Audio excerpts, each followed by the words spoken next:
Buster, bust loose.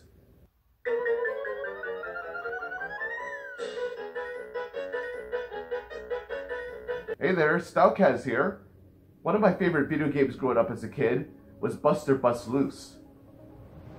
The game for the Super Nintendo Entertainment System SNES, and it's from the cartoon show Tiny Toon Adventures.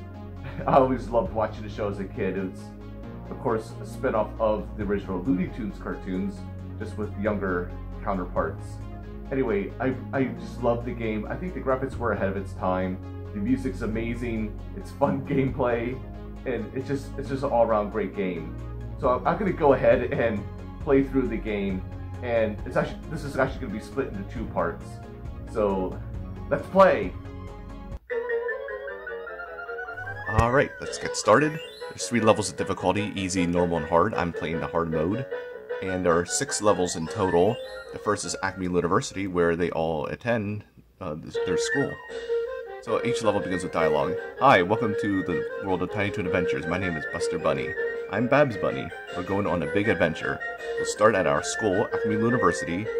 We have a lot of friends there. Oh my gosh, my class is starting. Buster, be careful. Some escaped animals have gotten into the school building.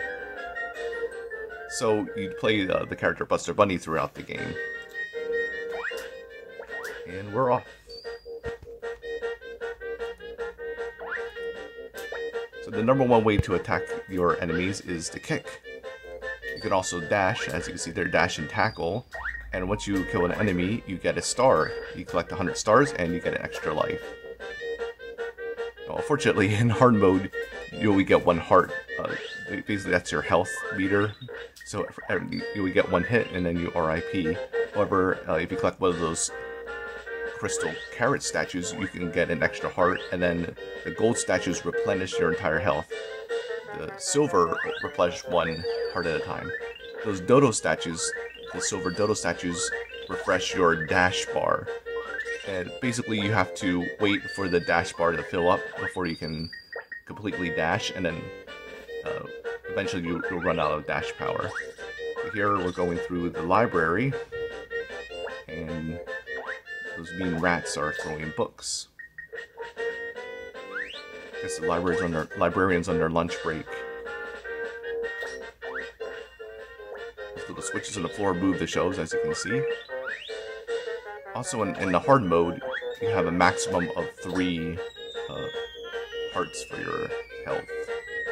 So we're going into the basement, and we inadvertently break one of the statues, and there's Arnold, the security guard. He's one buff dog. Obviously, he is a spoof on Arnold Schwarzenegger, the Austrian actor and bodybuilder and former governor. And once you defeat him, he gives you the key, you can open up the door. And here's a little secret: if you run up here, you can grab a trophy. And as you can see, I dash, but run out of power right before the top. But if you go up 1 more level, there is a bunny doll. And the Buster Bunny doll gives you an extra life. Now, it's behind the wall, so you can't see that one, but there's some more coming up, so you'll be able to see them. There's some rats on pogo sticks, up to no good. One got me there. And we have some lobsters as well. And here is end of the level here with Hampton. Something's happening. Dizzy's destroying the kitchen. If we don't stop him, there won't be anything for lunch. How can we stop him, Hampton?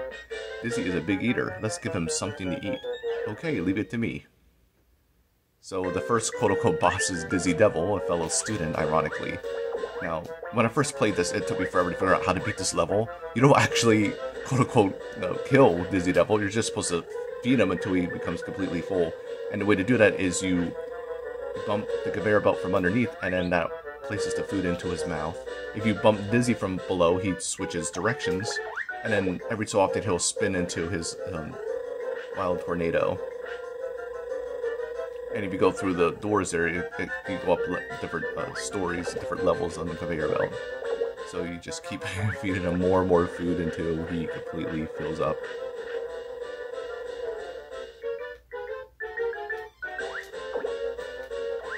If you do kick Dizzy, he'll go ahead and swirl into his tornado attack. the secret to this, what I figured out is once he starts doing his tornado move, you can hide in the doorway there, and that'll protect you. There's some good food there. We got some burgers, we got some milkshakes, ice cream sundae.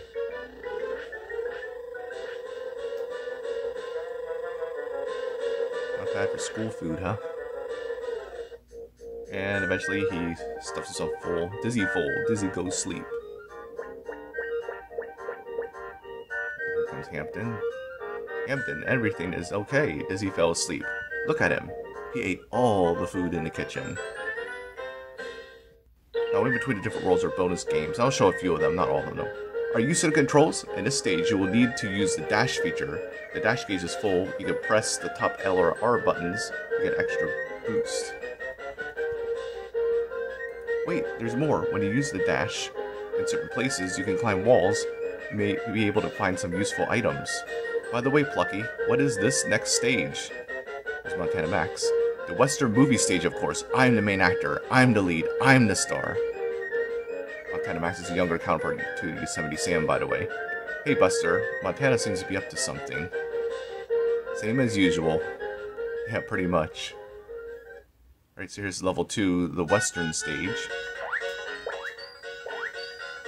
And what you can do is you dash and tackle, you can move the barrels, and I guess there's badgers throwing tomatoes at you or something?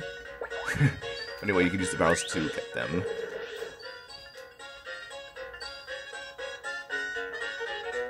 And here we have a coyote throwing more tomatoes. What is with them throwing tomatoes at you?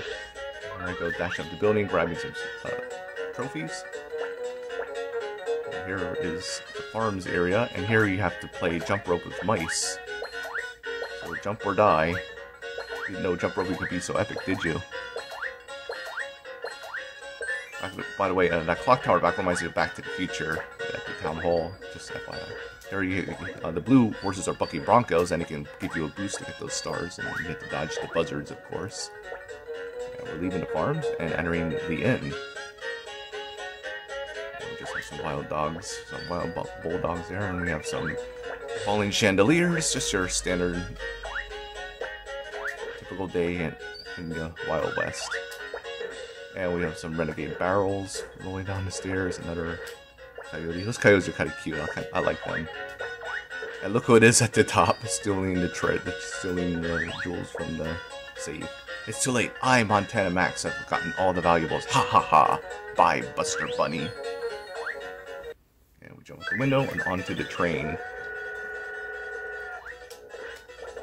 Now you have to watch out. You can see the coyote's ears through the windows. That's how you know they're there. And the train's constantly moving, so you gotta keep up or else you'll be sucked into the void. Now, to see those nets, here's a net coming up. You gotta dash or else you'll get stuck and die. Another way of avoiding the nets, just keep walking like I'm doing there, and the nets are actually in a different plane, so to speak, so you miss them completely. So this part of the level on the train, you do a lot of dashing. This part's really tricky. You have to dash the entire time.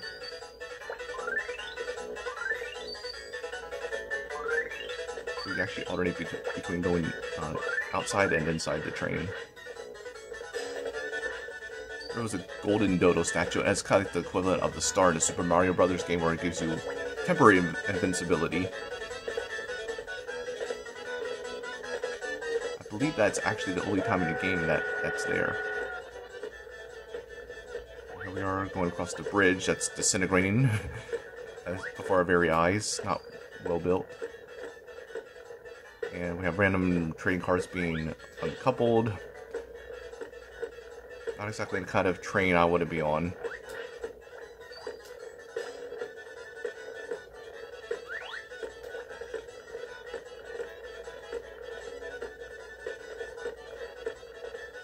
Here shows you what happens if you crouch down. Buster makes a funny face. Now here is this little beeper and Calamity Coyote, which of course are the younger counterparts to the Roadrunner and Wile E. Coyote in the Looney Tunes games. And here we get to go inside the train. Through the tunnel.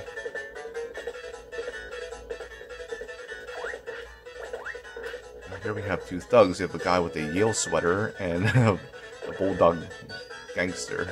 I wonder what major that Yale guy's from. Apparently they teach criminal or studies or thuggery or something.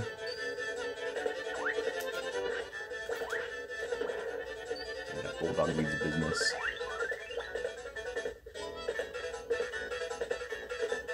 Right, and now we're approaching the mini boss to this level. This is Silas Wonder. Earlier on, when I was a kid, I always thought this was Abraham Lincoln, just because of his top hat and his beard. I'm like, why? It's so silly and stupid, but that's what I thought. You know.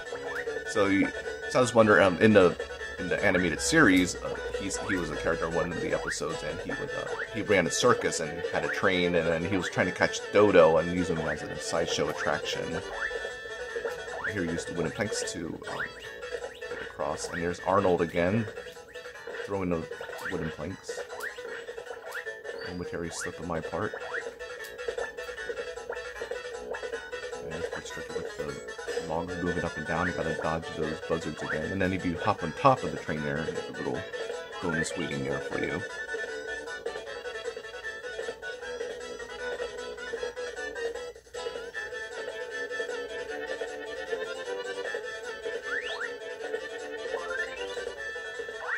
Okay, so we dash, go up the ramp. Hi to the moon, and we plop down to the locomotive. Now again, as a kid, the first time I played this, I actually hopped in the cab there, in the control area, and eventually I ended up dying because I didn't know what to do. You're actually supposed to actually go to the front of the locomotive, so there you're supposed to battle the steam smokestacks. The train's on fire, it's out of control. The music, by the way, is from Rossini's Barber of Seville. Fun fact.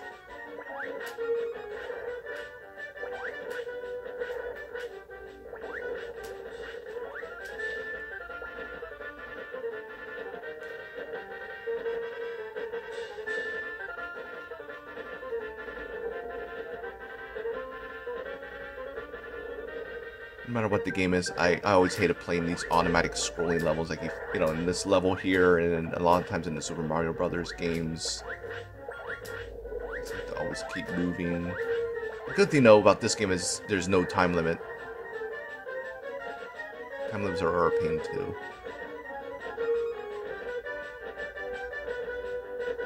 That is one big locomotive.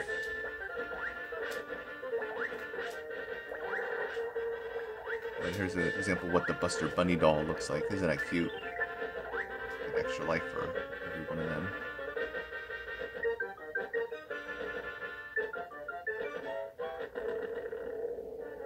Surprise, surprise, look who we find. It's Montana Max again.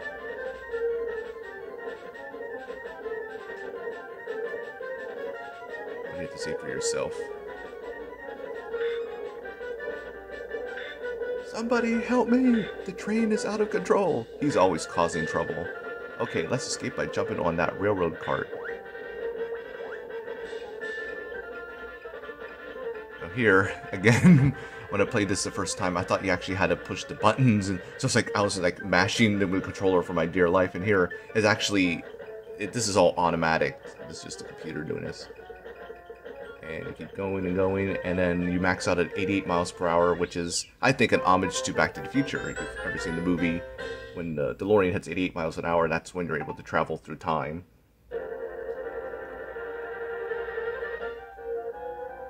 Here's an example of the bonus game. In between each level, you get to play a game. So you spin the wheel. There's a total of 5 different games. There's Plucky Duck's Bingo. There's Sweetie's Weigh-In, where you choose 5 different characters, and the heavier character wins. There's Hampton's eating thing, where like he goes on a path and eat apples. There's Furball's Championship Squash. This was the one I got, and it's like you play squash, and then the last one is Babs Save Your Friends, where they're locked up in Elmira's house and get to save them. So here's this is actually one of my favorite games. This is Furball Squash. So you hit the ball against the wall, and every 15 consecutive hits you get your extra life. And then there's, as you can see, there's a little beeper running across, so you get a 1-up if you hit them. So there's bonuses throughout. There's that buzzard, I forget his name, but he slows you down. And actually that messes me up because it messes up your rhythm. And also, if you're starting to run out of time, you don't want the ball to slow down. You want to get as many hits as you can. Just Clammy Coyote, and if you hit him, the clock stops for a period of time. And that's actually very useful and beneficial.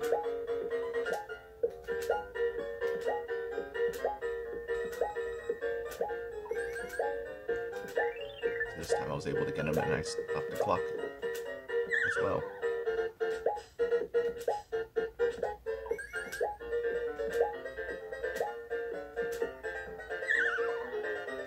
There's Hampton off to the left, watching intently.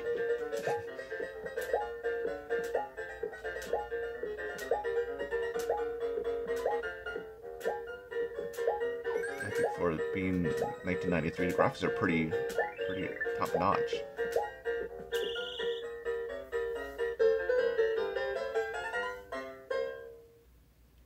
That was the bonus game. Now on to the level 3, which is the Spook Mansion. Montana always gives me a hard time. Oh well, I guess I'll have to head home. Uh-oh, it looks like it's going to rain. I better get inside so I don't get soaking wet.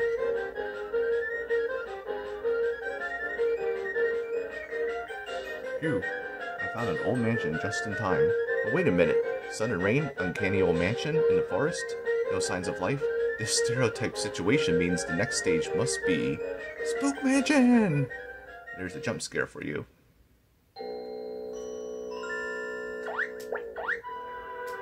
To Spook Mansion, there are the ghosts. Not quite as friendly as Casper. There's a crystal dodo statue, and that basically it's similar to the POW button in the Super Mario Brothers game. It defeats all the enemies on the screen. And here's a scale, I guess you could call it, where there's balls that make you jump up and down, and here it rings the bell, so alerts the residents that they're there. So bonuses up there on the wall. One of those scales again, and there's little blobs that turn into unsightly monsters. Here you have a two-headed monster. And you give them 3 hits, and then they RIP. Background has one big mansion. I mean, look at the background, like with the big pipes, like a big organ. It is very cliche.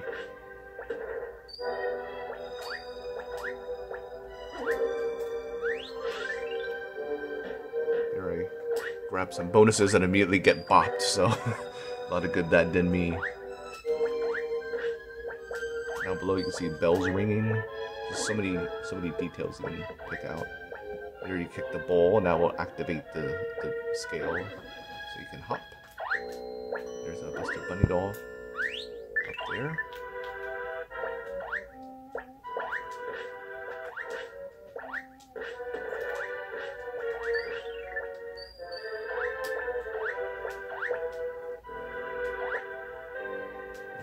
Climbing up the ladder. There's a little nifty little trick. You could actually hop over the column there. Onto the next area. Now, this is spooky. There's candles below there, and then you can see there's stained glass windows of all the different characters. And the nifty thing is they actually change, which is spooky. There's a bat which actually turns into a vampire. And if you want to go ahead, you can. I just still ignore him. But you get to kick him like 3 times, and eventually he'll give you like a treasure or something. This area is tricky with the mallets. The one hits the other, and you keep going through. Here I find another Buster Bunny plushie.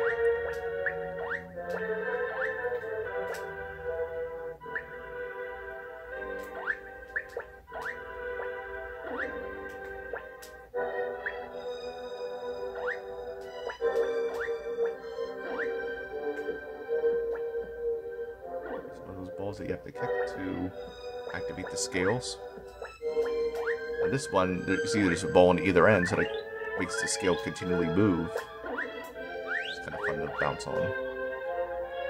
And there's Babs. Babs, why are you here?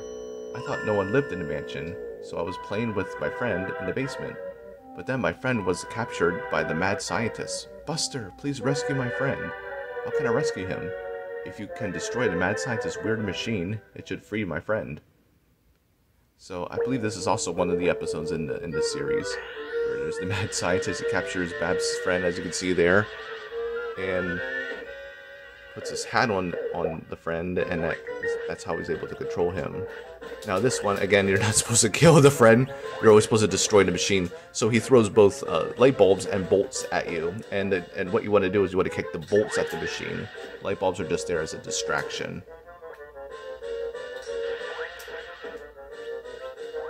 What I do is I like to keep him as back away from the machine as possible. That way I have more room to work with. And also I think after a while he'll only throw light bulbs at you, so you want to keep kicking him. That way he'll coax him into throwing some more bolts.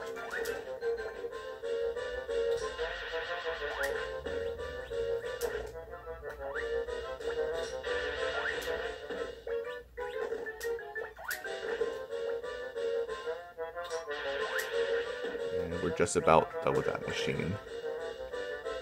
Hope he has good insurance. Call the insurance company. Hello, I'd like to replace my machine. File a claim. Oh yeah, your evil mind control machine. Yeah, just please hold. Buster, thank you for saving my friend.